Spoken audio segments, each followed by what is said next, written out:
Assalamualaikum warahmatullahi wabarakatuh. Kembali lagi di channel Nasihat Kehidupan Misteri. Pada video kali ini saya akan membahas tentang rahasia kesaktian Soekarno. Insinyur Soekarno, sang proklamator dan sekaligus presiden pertama Indonesia ini adalah sosok pemimpin yang besar. Putra sang fajar ini sangat karismatik, berwibawa, tegas, nasionalis hingga revolusioner. Semangat dan jiwa nasionalisme tidak pernah pudar saat menorehkan dan memperjuangkan Indonesia hingga menjadi negara yang berdaulat, bahkan menjadi negara yang disegani oleh bangsa lain. Meski sudah lama meninggal dunia, namun cerita tentang Soekarno selalu menarik untuk dikaji, termasuk tentang kesaktian yang dimilikinya. Bung Karno sering mengalami percobaan pembunuhan. Selama hidup, ia mengalami percobaan pembunuhan dari tingkat baru rencana sampai eksekusi sebanyak 23 kali. Namun menurut ajudan Soekarno, Sudarto Danusubroto, mengatakan bahwa ada 7 kali percobaan pembunuhan terhadap Soekarno yang sangat menggetarkan. Menanggapi hal itu, bukannya menjadi takut dan gentar, tapi Soekarno malah membuka rahasia bagaimana cara membunuhnya. Menjadi hal yang wajar kalau kemudian sebagian rakyat Indonesia menganggap Bung Karno adalah manusia dengan tingkat kesaktian yang tinggi. Lalu apa sebenarnya rahasia kesaktian Bung Karno tersebut? Menurut kabar yang beredar di dalam masyarakat, Bung Karno memiliki mustika pemberian Nyi Blorong yang legendaris. Dalam cerita tersebut, Nyi Blorong datang dan memberikan mustika merah delima jelmaan seekor naga dan mengatakan bahwa Bung Karno bukan saja hanya menjadi pemimpin di alam manusia, namun juga pemimpin di alam gaib.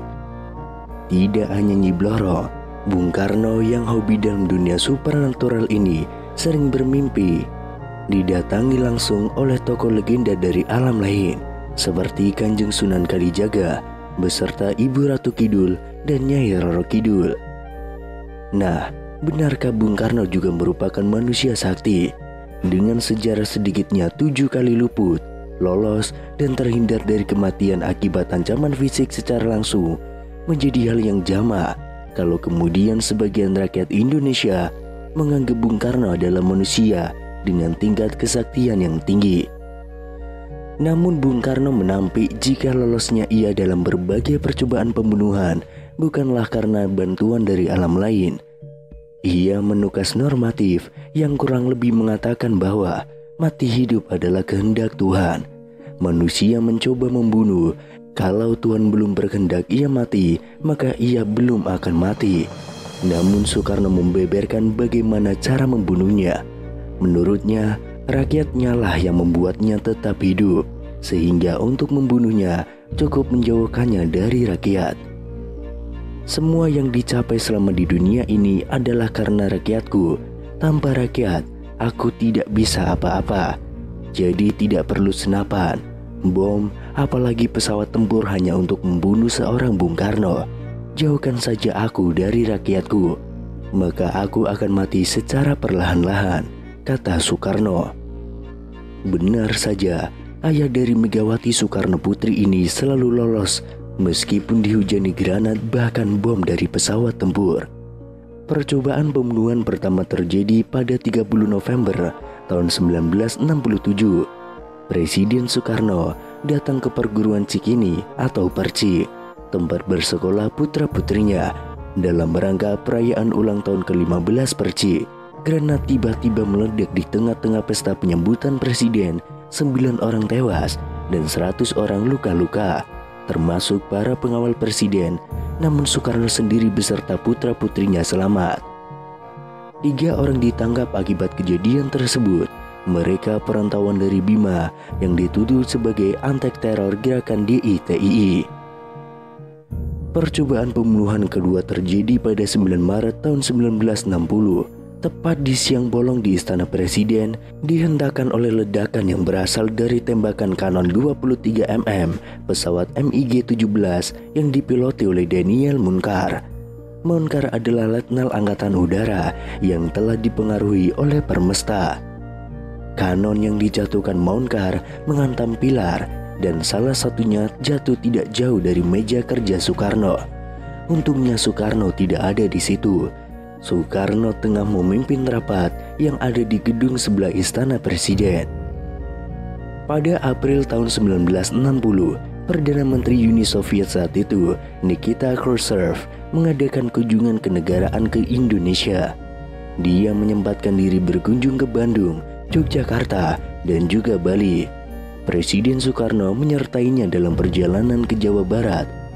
Tatkala sampai di jembatan Raja Mandala, ternyata sekelompok anggota DITII melakukan pengadangan. Beruntungnya pasukan pengawal Presiden sigap meloloskan kedua pemimpin dunia tersebut. Pada 7 Januari tahun 1962, Presiden Soekarno tengah berada di Makassar. Malam itu ia akan menghadiri acara di Gedung Olahraga Mato Angin. Ketika itulah saat melewati Jalan Cendrawasih, seseorang melemparkan granat. Granat itu meleset, jatuh mengenai mobil lain. Soekarno selamat. Pelakunya Serma Markus Latuperisa dan Ida Bagus Suryatenaya divonis hukuman mati. Selain itu, percobaan pembunuhan terjadi pada 14 Mei 1962. Bahrum sangat senang ketika berhasil mendapatkan posisi duduk pada saf depan dalam barisan jamaah sholat Idul Adha di Masjid Baitur Rohim. Begitu melihat Soekarno, dia mencabut pistol yang tersembunyi di balik jasnya. Moncong lalu diarahkan ke tubuh Soekarno, namun apalah daya jarinya keluh. Dalam sepersekian detik ketika tersadar, arahnya pun melenceng dan peluru meleset dari tubuh Soekarno menyerempet Ketua DPR GR Kiai Haji Zainul Arifin. Bahrum kemudian divonis hukuman mati, namun kemudian dia mendapatkan gerasi. Dari kesemuanya, Bung Karno tetap selamat, tetap sehat, dan tidak gentar. Dia terus saja menjalankan tugas kepresidenan dengan segala konsekuensinya. Dalam salah satu pernyataannya di biografi yang ditulis oleh Cindy Adams, berkomentar tentang usaha-usaha pembunuhan yang dilakukan terhadapnya. Namun pengakuan Bung Karno terhadap cara untuk membunuhnya ternyata menjadi perhatian publik bagi mereka yang ingin membunuh Soekarno. Kekuatan Bung Karno adalah rakyatnya, dan dia hanya akan mati jika dijauhkan dari rakyatnya. Situasi politik berbalik menempatkan Bung Karno pada stigma yang buruk. Gerakan demonstrasi mahasiswa yang didukung oleh militer, pemberitaan media massa yang dikontrol Soeharto membuat Bung Karno semakin terpuruk. Usai ia dilengsarkan oleh sidang istimewa MPRS, kemudian ia diasingkan di Bogor, kemudian disekap di Wisma Yaso, Jalan Gatot Subroto. Ia benar-benar menjadi pesakitan. Yang paling menyakitkan adalah karena dia benar-benar dijauhkan dari rakyatnya, rakyat yang menjadi nyawanya. Dengan cara itu pula, persis seperti apa yang dia utarakan, Bung Karno akan wafat jika dijauhi oleh rakyatnya.